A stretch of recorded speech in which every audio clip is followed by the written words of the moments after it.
I think it's fair to say, when it comes to beautiful dials, especially ones inspired by nature, Grand Seiko is king. Over the years they have given us whirlpools, birch trees, the surfaces of lakes, and of course, who could forget the original snowflake? Today, we're going to be looking at a watch with a dial that wouldn't look out of place with the GS logo on that dial. But this one comes from a rival Japanese brand.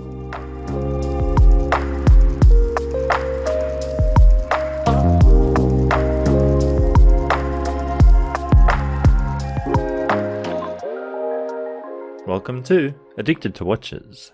Today, we have a watch from the other big Japanese brand, Citizen. Increasingly of late, Citizen have been on my radar as well as the radar of many other watch-obsessed individuals. They've been doing some very interesting things, and seem to really have their finger on the pulse of what the market wants. This is one such watch. This is the Citizen Nb3020-16W. It's pretty obvious what the main draw of this watch is, and that's the beautiful textured dial. As someone who owns two Grand Seikos and has spent hours looking at others in their range, I can say pretty confidently that I wouldn't bat an eye if this dial said Grand Seiko instead of Citizen.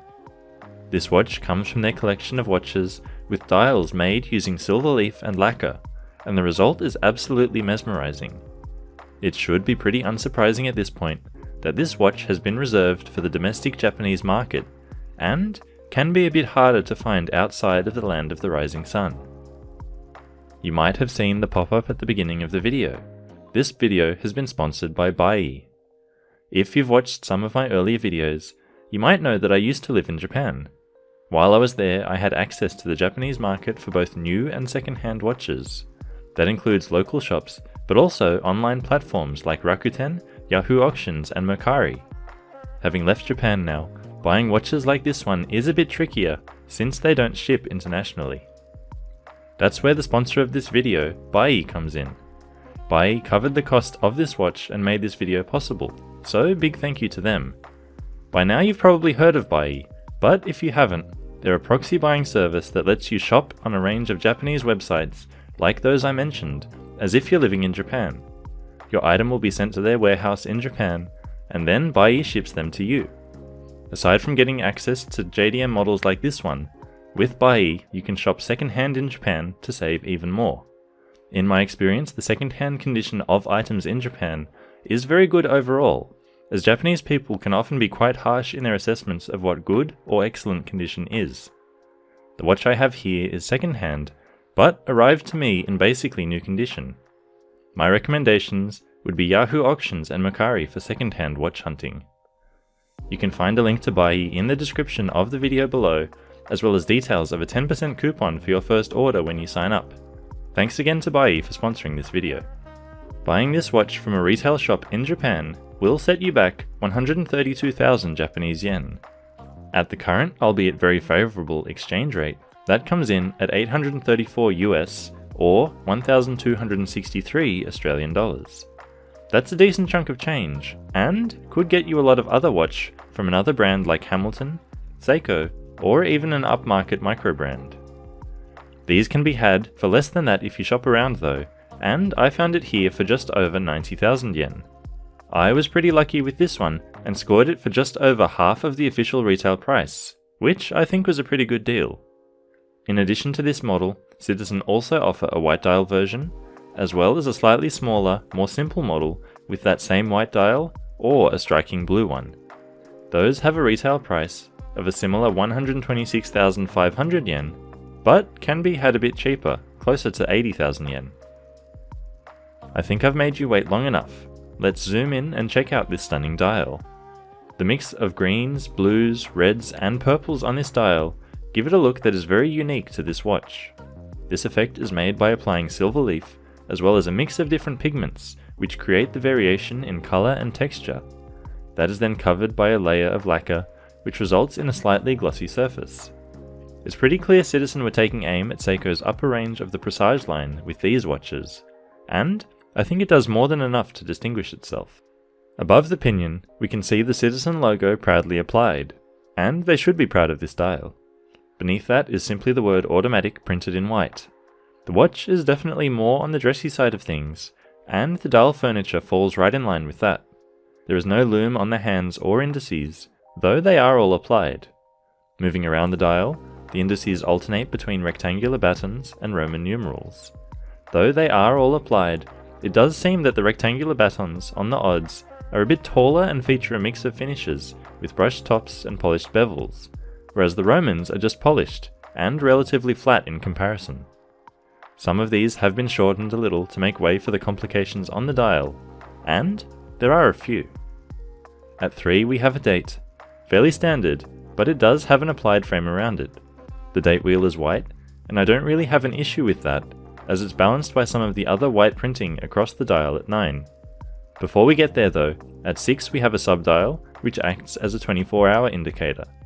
Perhaps not the most useful complication, but thankfully the printing here is fairly minimal, and doesn't disrupt the dial texture too much. Finally at 9 o'clock, there is a power reserve indicator. The Seiko SARW011 we looked at recently also had a power reserve indicator in this spot, and I find that I really enjoy the complication. It's not one you see every day, but is much more practical in my opinion than a lot of others. I personally don't find myself needing a chronograph all that often, but knowing how much wind the mainspring has left is very handy to know. I think I might have preferred a 0 rather than E for empty though, to not mix letters and numbers here. Surrounding all of this is an angled chapter ring to help give us a more accurate read of the time. Here a minute track is printed in white, and in addition to Arabics every 5 minutes, quarter seconds are also marked. All these lines pointing in towards the center of the dial create a nice frame that draws in your eye to the main attraction. This chapter ring is actually a dark green color, though in most instances it looks black. Like the printing, the hands on these subdials are white, and quite interestingly shaped. In fact, each hand is different except for the hours and minutes, which match. The power reserve hand is somewhere between a sword and elongated arrowhead in shape, whereas the 24-hour hand is a fence post with hollow circular counterbalance. The main hands are not painted white, but instead feature a mix of polishing and frosting, perhaps a trick they borrowed from Seiko. These are Dauphine in shape and proportionally feel like a good size for the watch. The second hand is a simple needle hand that has been polished. Moving out a little we come to the crystal. Thankfully it's sapphire rather than mineral, but if something like the Tsuyosa can get sapphire, then this watch sitting a tier higher in Citizen's catalogue definitely should too. It's pleasantly domed, and looking from extreme angles, there is very little distortion, so we know it's double domed. That doming does add quite a bit of thickness to the watch as a whole, but doesn't add visual height. The crystal has received an inner anti-reflective coating, which does help to cut down on reflections, but that domed shape means it will still catch a lot. Nothing that will stop you from reading the time, but when you can see yourself reflected in most wrist shots, it's a little irritating. Taking a look at the watch overall, we have a case size of 40.4mm. This is just about the same size as the case of the Cocktail Time Presage watches, so not over the top, but probably on the upper edge of what I prefer. The thickness might shock you though, at 14.4mm. Both in hand and on wrist, the watch does not feel that thick, but a lot of that is down to the doming of the crystal. If the watch had a flat crystal, we'd be looking at something more like 12mm. Lug to lug on this watch is also a very wearable 47.7mm that helps it get away with that height. I can live with the thickness, but unfortunately there is another dimension the watch has that leaves me wondering why. The lug width is a very Grand Seiko-esque 21mm. I get that they were channeling Grand Seiko with that dial, but they didn't also have to follow Grand Seiko with weird strap sizes. Before we get too ahead of ourselves though, let's look at the case. I actually really like what Citizen did here with the case. There is a good blend of brushed and polished surfaces. Looking from the top, you see vertically brushed lugs and a circular brushing on the bezel, but it's when you start to get on an angle that you can really see that the bezel is stepped and has some nice polished bevels to catch the light. The side of the case is also polished with another bevel transitioning between the top and side of the lugs. These bevels provide just enough polishing to catch the light and make the watch pop a little without drawing too much attention away from the dial. Turning the watch to the side, and we're presented with a polished crown. I would have liked to see a signed crown here, and I think many would expect to, but at least it's decent in size, fairly grippy and smooth in operation. It doesn't screw down, but the caseback does, and together they provide the watch with a surprisingly competent 100 meters of water resistance. I don't think many people are taking this watch into the pool, but if you really want to, you could. In addition to that, in the spec sheet around the caseback, we can also see that the case has been treated with Citizen's Duratect coating to harden the case against scratches. A neat thing to have, especially with those polished case sides. The caseback is also a display caseback, as you can see, giving us a peek in at the caliber 9184 beating away inside. This movement is made by Miyota, who are owned by Citizen, making it an in-house movement, and it has some nice decoration as well as a skeletonized rotor. It hacks, hand winds, and beats 8 times per second, and has a power reserve of 40 hours. It is a 9000 series movement, and as such, a tier higher than Citizen's more standard ones. Okay, now we can come back to that 21mm strap. The strap that comes fitted to the watch is this black leather strap with an alligator texture. There is some subtle accent stitching near the lugs, but other than that, it's fairly low key. I do appreciate the fact that it is matte rather than glossy, and I think it suits the watch well enough. I don't have a whole lot of other 21mm straps lying around, so have been wearing it on this, and it's fairly soft and comfortable. The strap doesn't really need any breaking in, and does have some padding that thickens it at the case.